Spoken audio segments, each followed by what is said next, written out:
ஓம் சாய்ராம். நல்லது நினைப்போம், நல்லது நடக்கும். நம்ம 48 நாள் தவத்தில் இன்றைக்கி நம்ம 5வது நாளில் இருக்கோம். குரு சரித்திரம் பாராயணம் ரொம்ப நல்லபடியாக போயிட்டுருக்கு. உங்கள் எல்லாருக்கும் பிடிச்சிருக்குன்னு நினைக்கிறேன். நாமத்தாரகனாக இருந்து சித்த முனிவர் கூறுற கதை எல்லாத்தையும் நம்ம கேட்டுகிட்டே வரோம். நேத்தி நாமத்தாரகன் தெரிஞ்சுக்கிட்டாரு. அதாவது நாமத்தாரகன் மூலமாக நம்ம தெரிஞ்சுக்கிட்டோம்.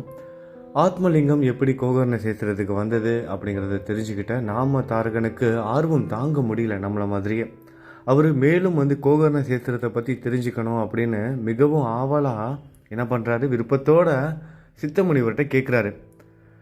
எனக்கு கோகர்ண சேத்திரத்தோட மகிமையை நான் தெரிஞ்சுக்கணும்னு ரொம்ப ஆசைப்படுறேன், எனக்கு அதை பற்றி மேலும் சொல்லுங்க அப்படின்னு வேண்டி கேட்டுக்கிறாரு. அதற்காக சித்த முனிவர் ஒரு சில சம்பவங்கள்லாம் சொல்கிறாரு. இப்போ நம்ம கேட்க போகிற ஒரு சில விஷயங்கள்னால ஆத்மலிங்கம் எவ்வளவு சிறந்தது. நம்ம கோவிலாக அங்கே இங்கேன்னு தேடி என்னென்னமோலாம் செய்வோம். ஆனால் நம்மளோட பாவங்கள் தீராது, நம்மளோட கஷ்டங்கள் நீண்டு கொண்டே போகும். எப்பேற்பட்ட பாவமாக இருந்தாலும் போக்கும் வல்லமை கொண்டது தான் இந்த ஆத்மலிங்கம், அந்த கோகர்ண சேத்திரம். அதை தான் தெரிஞ்சுக்க போகிறேன் இன்னைக்கு. ரொம்ப ரொம்ப ஒரு முக்கியமான பதிவு, முழுவதுமாக கேளுங்க. மித்ரசகன் அப்படிங்கிற ஒரு அரசர் இருக்காரு. ரொம்ப நல்லவர், ரொம்ப நல்ல மனுஷன். எல்லாருக்கும் நல்லதை செய்கிறாரு, நல்ல குணங்களை கொண்டிருக்காரு, தர்மத்தை செய்கிறாரு, தர்மத்தின் வழியில் நாட்டை ஆட்சி புரிகிறாரு. அப்படிப்பட்ட மித்ரசகன் அரசன் ஒரு முறை வேட்டைக்கு காட்டுக்குள்ள போகும்போது ஒரு அசுரனை பார்க்குறாரு. அவனை கொன்றுறாரு. ஒரு அசுரனை கொன்னுறாரு. அந்த அசுரன் சாகுற தருவாயில் என்ன பண்ணுறான், தன்னோட தம்பி பார்த்து இந்த அரசனை நீ எப்படியாவது பழிவாங்கு அப்படின்னு சொல்லிட்டு செத்துறாரு. சாகும்போது அந்த அரக்கன் என்ன பண்ணுறான், அரக்கன் தன்னோட சகோதரன் கிட்ட எப்படியாவது இந்த அரசனை, என்னை கொன்ன இந்த அரசனை நீ எப்படியாவது பழி வாங்கணும் அப்படின்னு சத்தியம் வாங்கிட்டு செத்துறாரு. ஒரு அரக்கனோட தம்பி எப்படி இருப்பான், அவனும் அரக்கனாக தானே இருப்பான். அவன் என்ன பண்ணுறான், மாறு வேடத்தில் அந்த ராஜாவை போய் பார்க்குறான். அந்த அரசவையில் போய் பார்த்து நல்ல முறையில் பேசி நல்ல ஒரு மாதிரி நடித்து, ஒரு நல்ல ஒரு ரூபத்தில் போகிறாரு. மாறு வேடத்தில் போய் நல்ல மாதிரி நடித்து என்ன பண்ணுறாரு, அந்த அரசவையிலே ஒரு வேலையும் வாங்கிடுறாரு. அந்த அரசன் தான் ரொம்ப நல்ல குணம் கொண்டவர், ரொம்ப இறக்க குணம் கொண்டவர், எல்லாருக்கும் உதவி செய்கிறவர். ஒரு நல்ல மனிதர் நம்மளை தேடி உதவின்னு கேட்டு வந்திருக்காரு. அவருக்கு ஏதாவது ஒரு வேலை கொடுக்கணுன்னு தன்னோட அரசவையில் ஒரு வேலையும் கொடுத்துறாரு. ஆனால் வந்திருக்கிறது அரக்கன்கிறது அந்த ராஜாவுக்கு தெரியாது. நாட்கள் மெல்ல மெல்ல அப்படியே கடந்து போயிட்டு இருக்கு. இவனும் நல்ல வேலை செஞ்சு நல்லவனாக இருந்து இந்த அரக்கனும் என்ன பண்ணுறான், ராஜா கிட்ட நல்ல பேர் வாங்கி உயர்ந்த பதவிகள்லாம் எடுத்துக்கிட்டு இருக்கான். ரொம்ப நம்பிக்கையான வேலை, முக்கியமான வேலையெல்லாம் ராஜா அந்த அரக்கனுக்கு கொடுக்கவும் ஆரம்பிச்சிட்டாரு. அந்த மாதிரி டைமில் ராஜாவோட வீட்டில், அதாவது அந்த அரண்மனையில் ஒரு முக்கியமான ஒரு பூஜை நடக்குது.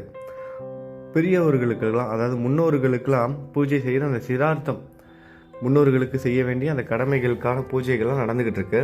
அந்த டைமில் முக்கியமான முனிவர்கள், மகரிஷிகள் எல்லாம் கூப்பிடுவாங்க.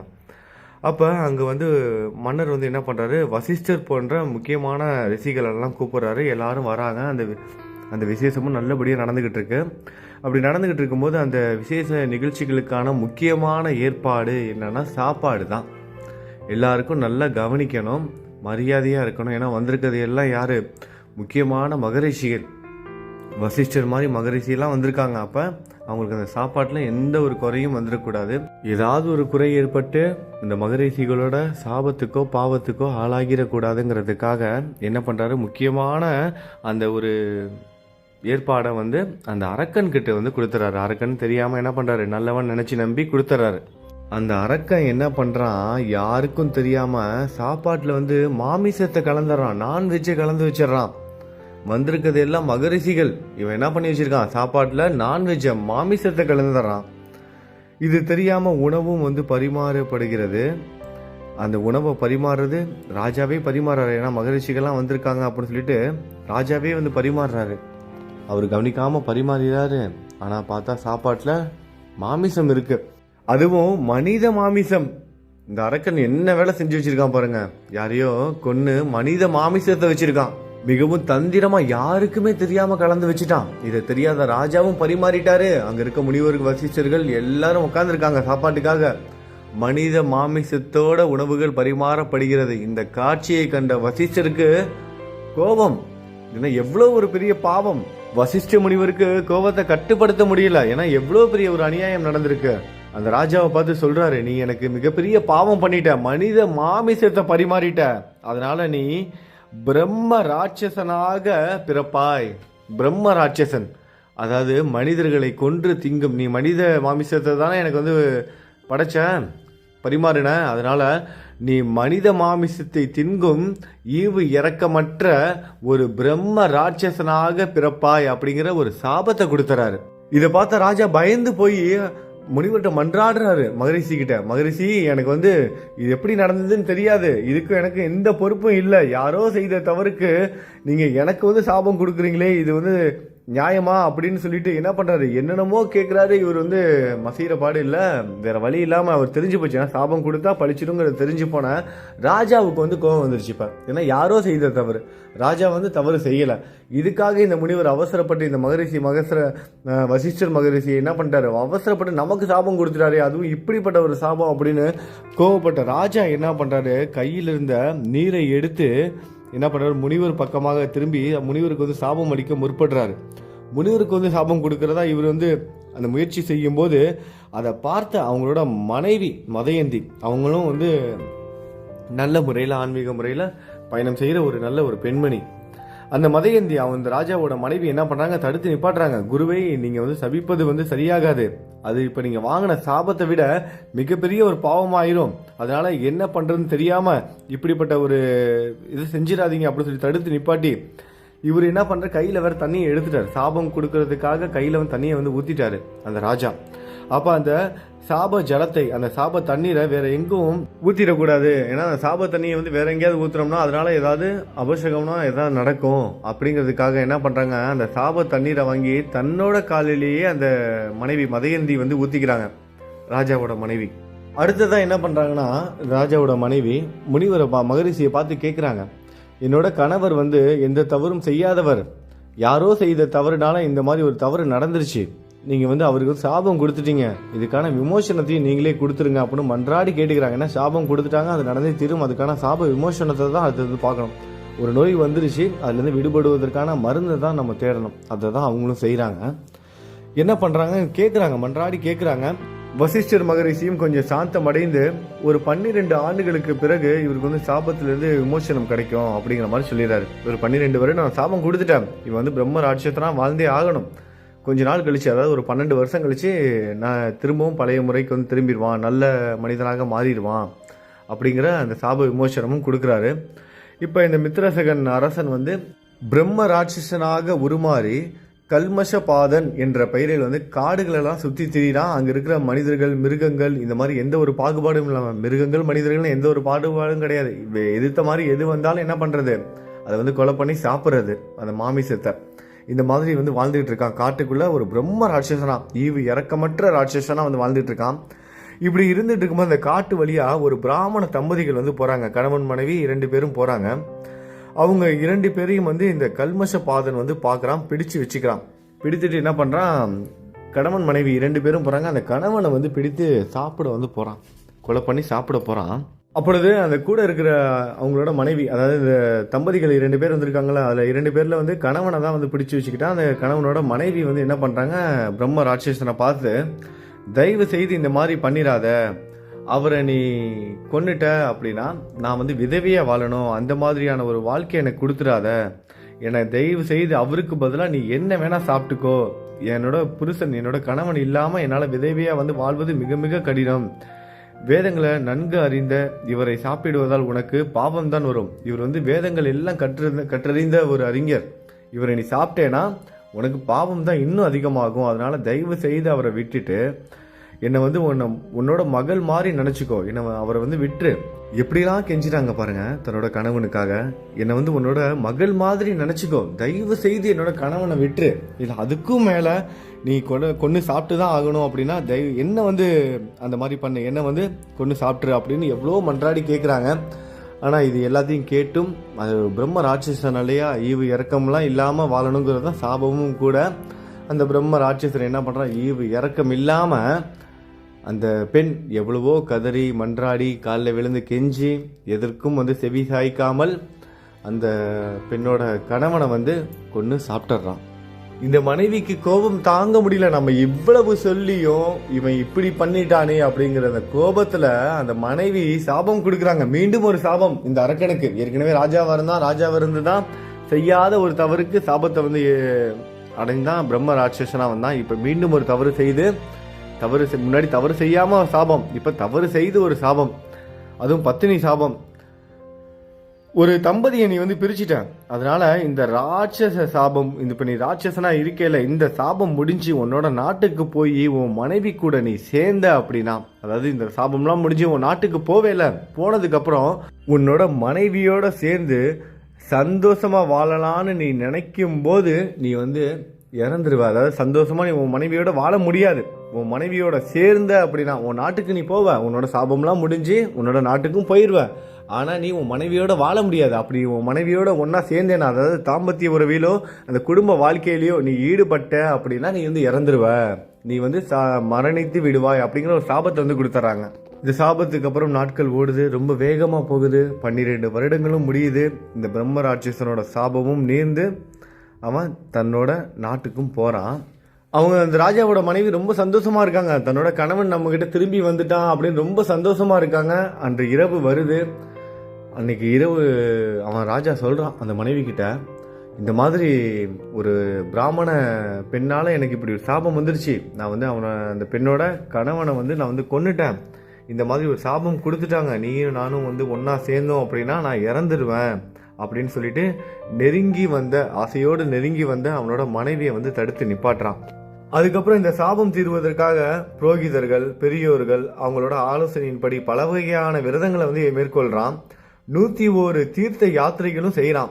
இருந்தும் அந்த பிராமண பிசாசு, அதாவது அந்த மனைவியும் வந்து இறந்துட்டாங்க, அந்த மனைவியும் வந்து அந்த சாபம் கொடுத்த மனைவியும் வந்து இறந்துட்டாங்க. அந்த பிராமண பிசாசு அவனை தொடர்ந்து வந்து கொண்டே இருக்கு. அதாவது இந்த சாபம் தொடர்ந்து வந்துகிட்டே இருக்கு.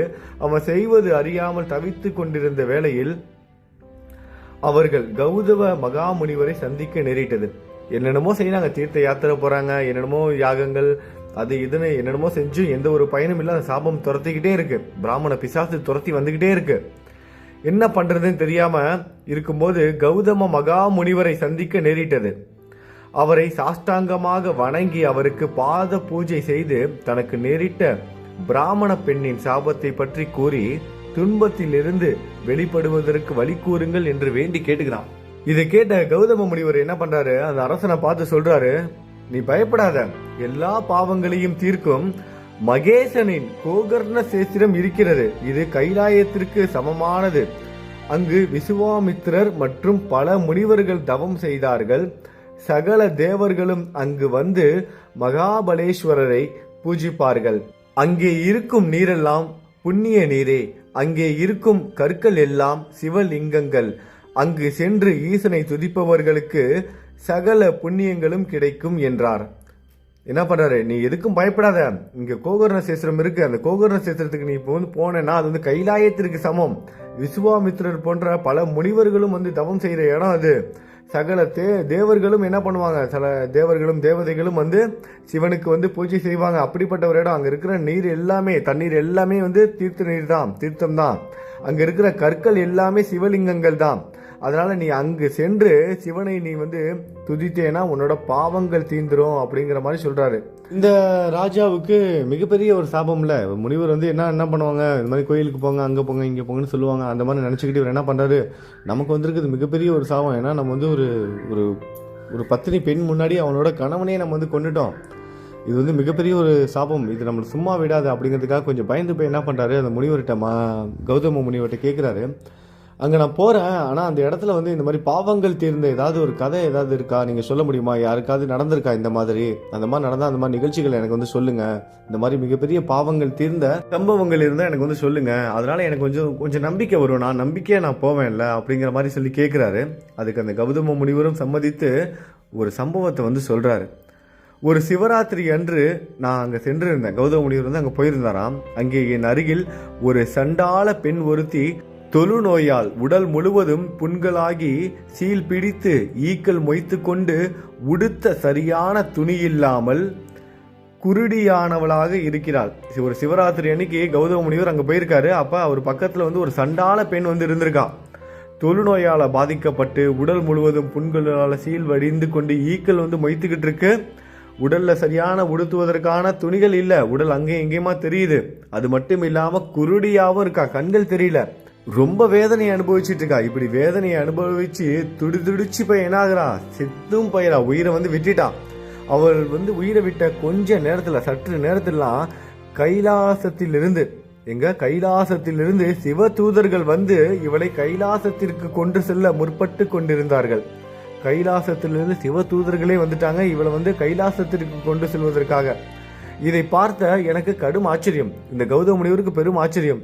எதனாலனா, ஏன்னா அந்த பெண்ணை பார்த்தா மிகப்பெரிய பாவம் செய்திருக்கதா தோணுது. ஏன்னா வந்து உடல் முழுவதும் வந்து தொழுநோய், கண்ணு தெரியல. ஏதாவது 1-2 பரவாயில்ல, உடல் முழுவதும் தொழுநோயா இருக்கு, கண்ணு தெரியல, யாருமே இல்லாம ஒரு அனாதையாக துடிச்சு சாவுறா. கண்டிப்பா இவ வந்து மிகப்பெரிய பாவம் செய்தவளா தான் இருப்பா. அப்படி இருக்கும்போது சிவ தூதர்கள் வந்து கைலாயத்துக்கு வந்து கூட்டிட்டு போறதுக்காக வந்திருக்காங்க.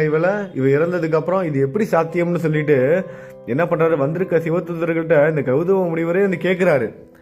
இவ வந்து மிகப்பெரிய பாவம் செய்திருப்பது போல வந்து தோன்றுறது. இவளை எப்படி நீங்க கைலாசத்துக்கு கொண்டு போக முடியும்? இவள் கைலாசம் செல்ல என்ன செய்தால், இவளுக்கு என்ன தகுதி இருக்கு, இவ அப்படி என்ன புண்ணியம் செய்துட்டா அப்படின்னு சொல்லி விவரமா கூறுங்க அப்படின்னு சொல்லிட்டு சிவ தூதர்கள்ட்டயே கௌதம முனிவர் நேரடியா வந்து கேட்டாரு. அப்பதான் சிவ தூதர்கள் வந்து இந்த பெண்ணோட முற்பிறவி, இப்போ வந்து இந்த பிறவியில இவ இப்படி இருக்கா, முற்பிறவியில இவ வந்து எப்படிப்பட்ட பெண்ணாக இருந்தால் அது எல்லாத்தையும் வந்து இப்ப சொல்ல போறாங்க. நம்மளும் கேட்க போறோம். சிவ தூதர்கள் வந்து கௌதம முனிவர்கிட்ட சொன்ன கதைகள் இந்த பெண்ணை பத்தி. முற்பிறவியில இந்த பெண் வந்து சௌதாமினி என்ற அழகான ஒரு பிராமண பெண், சௌதாமினிங்கிற ஒரு அழகான ஒரு பிராமண பெண்ணா இருந்திருக்கா. இவள் பருவ வயது வந்தவுடனே இவளை ஒரு ஏழை வயதான பிராமணருக்கு கல்யாணம் செய்து வைத்தார்கள். குழந்தை பிறக்காமலேயே சிறிது காலத்திலேயே அவள் கணவன் இறந்து விட்டான். சிறு வயதானதால் காம வசத்தால் அவள் விபச்சாரம் செய்ய தொடங்கினாள். இப்படி இந்த பெண்ணோட கணவன் இறந்ததுக்கு அப்புறம் இந்த பெண் வந்து விபச்சாரம் செய்ய ஆரம்பிச்சிட்டான். இது மெல்ல மெல்ல ஊர் மக்களுக்கும் தாய் தந்தையருக்கும் தெரிந்து விட்டது. ஊர் ஃபுல்லா பரவிடுச்சு, எல்லாருக்கும் தெரிஞ்சும் போயிடுச்சு. இவளை ஜாதியிலிருந்து எல்லாம் செய்யறது தானே, எல்லாம் பண்றாங்க. வந்து கேரக்டர் சரியில்லாத பொண்ணு அப்படி சொல்லிட்டு எல்லாரும் வந்து குடும்பத்தை விட்டு தள்ளி வச்சுட்டாங்க, ஜாதியிலிருந்து வெளியேற்றினார்கள். அன்று முதல் இவள் எந்த ஒரு பயமும் இன்றி அந்த வணிகருடன் குடும்பம் நடத்த ஆரம்பித்தாள். எல்லாரும் தள்ளி வச்சுட்டாங்களே, எல்லாரும் ஒதுக்கி வச்சுட்டாங்களே, இவ வந்து கவலைப்படலை. இதை வந்து சுதந்திரமா எடுத்துக்கிட்டு என்ன பண்ணிட்டா, ரொம்ப இதாவே எந்த ஒரு சுதந்திரமா எடுத்துக்கிட்டு எந்த ஒரு பயமும் இல்லாம அந்த வணிகரோட குடும்பமே நடத்த ஆரம்பிச்சிட்டான். அவனோட பழக்கத்தினால் மது அருந்தவும் மாமிசம் சாப்பிடவும் ஆரம்பிச்சிட்டான். இப்ப தப்பான அந்த உறவு வைத்திருந்ததோடு மட்டும் இல்லாம அந்த வணிகனோட உறவு யாரு கூட வைத்திருந்தாலும் அவன் மூலமா குடிப்பழக்கத்துக்கும் வந்து கத்துக்கிட்டா, மது பழக்கத்தையும் கத்துக்கிட்டா, அதே மாதிரி மாமிசமும் சாப்பிட ஆரம்பிச்சிட்டா. இப்படி இருக்கும்போது ஒரு நாள் இந்த மது போதையில, குடி போதையில என்ன பண்ணிட்டா, சமைக்கிறதுக்காக அன்னைக்கு வந்து ஆட்டுக்கறி செய்யலான்னு என்ன பண்ணிட்டா, ஆடை வெட்டுறதுக்காக இந்த குடி போதையில மறந்து மாட்டையே வெட்டிட்டான். அவங்க வீட்டில் இருக்கிற ஒரு மாட்டையே வெட்டி சமைச்சு சாப்பிட்டுட்டா. சாப்பிட்டதோட மட்டும் இல்லாம அந்த போதையிலே என்ன பண்ணிருக்கா, குடி போதையில மாட்டோட தலையை எடுத்து பத்திரப்படுத்தி வச்சுட்டா. அடுத்த நாள் வந்து செய்யணும்ல, சமைக்கணும்ல, அதுக்காக மாட்டோட தலையை எடுத்து பத்திரப்படுத்தி வச்சுட்டா. இதெல்லாம் முடியுது. அடுத்த நாள் காலையில எந்திரிக்கிறான், போதையெல்லாம் தெளிஞ்சு பால் கறப்பதற்காக வந்து போறான். போய் மாடை போய் பார்க்குறான், மாடு காணும், அங்கே ஆடு தான் இருக்கு. என்னடா இது, மாடு காணும், ஆடு தான் இருக்கு, நம்ம நேற்று ஆடை தானே வெட்டி சாப்பிட்டோம், அப்புறம் எப்படி ஆடு இருக்கு, மாட்டை காணும் அப்படின்னு அவன் தேடுறான் அங்கே இங்கேயும். அப்பதான் பயந்து போய் உள்ளுக்குள்ள போய் தேடுறா. பத்திரப்படுத்தி வச்சு தலையை போய் பார்க்குறா, அங்கே ஆட்டு தலைக்கு பதிலாக மாடு தான் இருக்கு. ஏன்னா இவன் வெட்டினது நேத்தி மாடு, ஆடுன்னு நினச்சிட்டு பசு மாட்டை வெட்டிட்டா. வெட்டினதோட மட்டும் இல்லாம அந்த கறியெல்லாம் எடுத்து என்ன பண்ணிட்டா, சமைச்சு சாப்பிட்டுட்டா. மாடோட தலையை வச்சிருக்கா. அதை பார்த்ததுக்கு அப்புறமா தான் தெரியுது நம்ம எப்பேற்பட்ட பாவத்தை பண்ணியிருக்கோம். அந்த பசுமாட்டோட தலையை பார்த்த உடனே செய்த தவற உணர்ந்த அவ என்ன பண்றா, சிவசிவா சந்திர மௌலீஸ்வரா அப்படின்னு சொல்றான். சிவசிவா சந்திர மௌலீஸ்வரா அப்படின்னு பயந்து போய் சொல்றா. ஐயோ ராமா அப்படின்லாம் சில பேர் சொல்லுவோம்ல, சிவசிவான்னு சொல்லுவோம்ல, அந்த மாதிரி இவ்வளவு பெரிய பாவம் பண்ணிட்டு என்ன சொல்லியிருக்கா பாருங்க, சிவசிவா சந்திர மௌலீஸ்வரா அப்படின்னு சொல்றா. தன் கணவன் வந்தவுடன் செய்த தவறை மறைப்பதற்காக கன்றை புலி தின்று விட்டது அப்படின்னு போய் சொல்றான். அந்த மாடை வந்து என்ன பண்ணியிருக்கா, புலி வந்து தின்றுச்சு, பசுமாட்டை வந்து புலி தின்றுச்சு அப்படின்னு பொய்யும் சொல்லிடுறான். ஏன்னா அவன் திட்டுவான்ல, அதனால வந்து பயந்து போய் பொய்யும் சொல்லிடுறான். இது போல நிறைய பாவங்கள் அவள் செய்துக்கிட்டே இருக்கா. அவள் தெரிஞ்சும் தெரியாமல் நிறைய பாவங்கள் செய்கிறான். அவள் இறந்ததுக்கப்புறம் அவளை நரகலோகத்திற்கு கொண்டு போனார்கள்.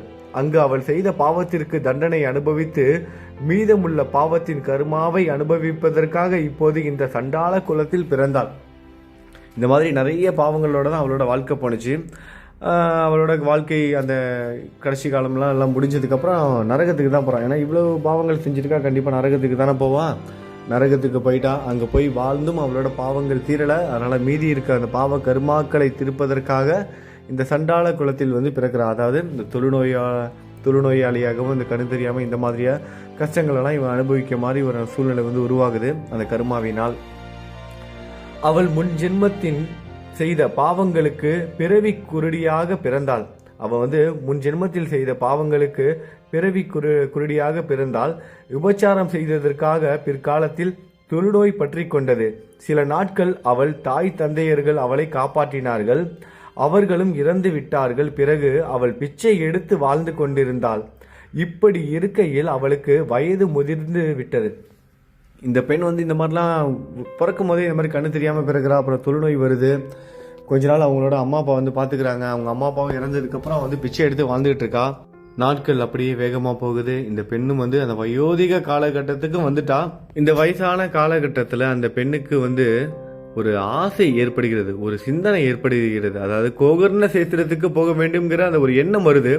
இந்த எண்ணம் வந்ததற்கான காரணம் என்ன அப்படின்னா, அந்த பெண் வந்து அந்த பசுமாட்டை வந்து கொன்னதுக்கப்புறம் சிவசிவா சந்திர மௌலீஸ்வரா அப்படின்னு அவளை தெரியாமே அந்த பயத்தினால சொன்னால, அந்த ஒரு நாம ஜபத்தினால், அந்த ஒரே ஒரு நாம ஜபத்தினால் இந்த ஒரு சிந்தனை ஏற்படுகிறது. அதாவது நம்ம தெரியாமல் செய்கிற ஒரு சில நல்ல விஷயத்தினால நமக்கு ஒரு சில நல்ல சிந்தனைகளும் வரும். அந்த மாதிரி தான் இந்த பெண் தெரியாமல் செய்த அந்த நல்ல விஷயத்தால், அந்த நாம ஜபத்தால் சிவசிவா சந்திர மௌலீஸ்வரா அப்படின்னு சொன்னதுனால ஒரு எண்ணம் வருது. நம்ம வந்து கோகர்ண சேத்திரத்துக்கு போகலாம், ஆத்மலிங்கம் இருக்கிற அந்த கோகர்ண சேத்திரத்துக்கு போகணும் அப்படிங்கிற ஒரு ஆசை வந்து உண்டாகுது. ஒரு நாள் அங்கே சிவராத்திரிக்காக அந்த ஊர் மக்கள் எல்லாம் கோகர்ண சேத்திரத்துக்கு வந்து போயிட்டு இருக்காங்க. அப்படி போகிறவங்களோட சேர்ந்து இவ்வளோ என்ன பண்ணுறா, அப்படியே பிச்சை கேட்டுட்டு அப்படியே கூடயே சேர்ந்து அப்படியே பின்னாடி நடந்து எவ்வளோ வயசாகிடுச்சு, நடக்க முடியாமல் நடந்து போகிறான். எல்லாரும் சிவராத்திரி அன்னைக்கு அங்கே போயிடுறாங்க. அன்று சிவராத்திரி எல்லாரும் உண்ணாவிரதம் வந்து இருக்கிறாங்க. அதனால் இவளுக்கு வந்து சாப்பிட்றதுக்கு வந்து ஒன்றும் கிடைக்கல. இவள் வந்து வயசாகிடுச்சு, கண்ணு தெரியாது, உடல் முழுவதும் இவ்வளோ மற்றவங்க மாதிரி விரதம் இருக்க முடியாது, உடல்நிலை ஒத்துக்காது, பசிக்கும், ஆனால் சாப்பிட முடியாது. எதனால் அன்றைக்கி சிவராத்திரி அங்கே இருக்கவங்க யாரும் சாப்பிட மாட்டாங்க, சாப்பாடு கையில் வச்சுருக்கவும் மாட்டாங்க. அதனால் இவளுக்கு பிச்சை எதுவும் கிடைக்கல, சாப்பிடாமல் உட்காந்துருக்கா. அப்படி இருக்கும்போது ஒருவர் மட்டும் என்ன பண்ணுறாரு, பூஜைக்காக எடுத்து சென்று கொண்டிருந்த வில்வ இலைகளை அவளோட கையில் வந்து போடுறாரு. இவன் வந்து பிச்சை வந்து கேட்டுகிட்டே இருக்கா, யாருமே போடலை. ஒருத்தர் மட்டும் பூஜைக்காக என்ன பண்ணுறாரு, வில்வ இலைகளை வந்து எடுத்துகிட்டு போகிறார். சிவபெருமானுக்கு பூஜை செய்வதற்காக வில்வ இலைகளை எடுத்துகிட்டு போயிட்டு இருக்கும்போது அந்த வில்வ இலையிலேருந்து ஒரு இலையை எடுத்து என்ன பண்ணுறாரு, அந்த பிச்சை கேட்டுட்டு இருக்க அந்த பெண் கையில் வந்து போடுறாரு. அந்த வயதான கிழவியோட கையில் வந்து போடுறாரு. அவை சாப்பிடுவதற்கு உபயோகப்படாததால் அவற்றை வீசி எறிகிறான். இந்த பெண் என்ன பண்ணுறா, பிச்சை கேட்டால் இருந்தாலும் என்ன இலையை போட்டு தொட்டு பார்க்குறா, இலை வில்வ இலைன்னு தெரிஞ்சிருச்சு, இதை சாப்பிட முடியாது, இதை போய் போட்டுட்டு போகிறான் அப்படின்னு சொல்லிட்டு என்ன பண்ணுறா, அந்த பெண் வந்து அந்த அவருக்கு கூட பிச்சையாக போட்ட அந்த வில்வ இலையை வந்து தூக்கி எறிகிறா. அப்படி அவள் தூக்கி எறிஞ்ச அந்த வில்வ இலை என்ன பண்ணுது, பக்கத்தில் இருக்க சிவலிங்கத்து மேலே போய் விழுகுது. அங்கே நிறைய சிவலிங்கங்கள்லாம் இருக்கும். அதில் இருக்க ஒரு சிவலிங்கத்து மேலே போயிட்டு விழுகுது. அவள் சிவலிங்கத்தை பூஜை செய்வது போல் ஆகிற்று.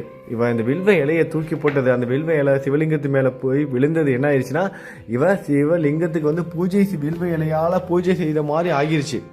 அது மட்டும் இல்லாமல் அன்றைக்கி சிவராத்திரினால அன்று முழுவதும் அவள் சாப்பிடாமே இருக்கா. அதனால் உண்ணாவிரதம் செய்த புண்ணியமும் அவளுக்கு வந்து கிடைச்சிருச்சு. நல்லா கேட்டுங்க, அவள் வில்வ இலையை என்ன பண்ணுறா, தூக்கி தான் எறிகிறான். அவன் தூக்கி எறிஞ்ச வில்வ இலை சிவலிங்கத்து மேலே போய் விழுந்ததுனால சிவலிங்கத்துக்கு பூஜை செய்த கணக்கும் வந்துருச்சு.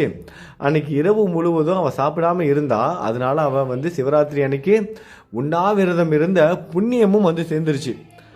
இது மட்டும் இல்லாமல் அன்று முழுவதும் அவள் சிவநாம சங்கீர்த்தனம் கேட்டுக்கொண்டே இருந்தாள். அவள் வந்து அந்த நாக சங்கீர்த்தனம்லாம் பண்ணலை, நாம ஜபம்லாம் பண்ணலை, அந்த கீர்த்தனைலாம் பாடலை, எதுவுமே பண்ணலை. ஆனால் அங்கே இருக்க அந்த கீர்த்தனைகள் அங்கே நடந்துக்கிட்டே தானே இருக்கும். சிவராத்திரியில் எப்படி இருக்கும், சிவனோட நாம கீர்த்தனைகள் பாடிக்கிட்டே இருக்காங்க. அந்த கீர்த்தனைகள்லாம் இவளோட காதுகளில் விழுவதனால் அவளுக்கு தெரியாமலேயே அவள் சிவராத்திரி விரதம் செய்தது போல் ஆயிற்று.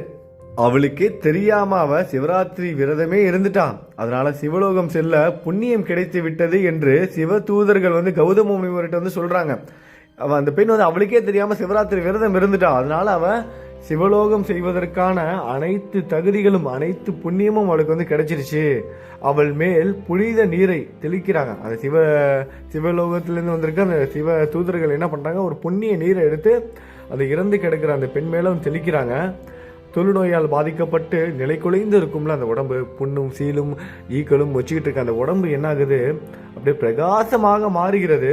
உடனே அவளை கைலாசம் கொண்டு செல்கிறார்கள். அவளை சுத்தப்படுத்தி என்ன பண்றாங்க, சிவதூதர்கள் கைலாசத்துக்கு கொண்டுட்டு போறாங்க. கௌதம முனிவர் இப்ப ராஜா கிட்ட சொல்றாரு, அவள் தன்னை அறியாமலேயே செய்த விரதத்திற்கு இவ்வளவு புண்ணியம் என்றால் நீங்கள் பக்தி பூர்வமாக செய்தால் அதன் புண்ணியம் சொல்ல முடியாது. அந்த புண்ணியம் எப்படி கிடைக்கும் அப்படின்னு தான் விவரித்தே சொல்ல முடியாது. ஆகையால் நீங்கள் கோகர்ணம் சென்று மகாபலேஸ்வரரை சேவித்தால் உங்களுக்கு பிராமண பெண்ணின் சாபம் நீங்கிவிடும் அப்படிங்கிறத சொல்றாரு.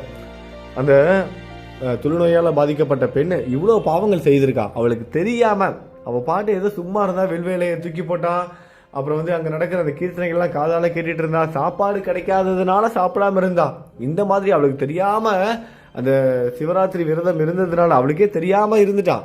அப்படி இருந்ததுக்கே அவளுக்கு சிவலோகம் செல்வதற்கான வாய்ப்பு கிடைச்சது. அவளோட பாவ கர்மாக்கள் அனைத்தும் நீங்கியது.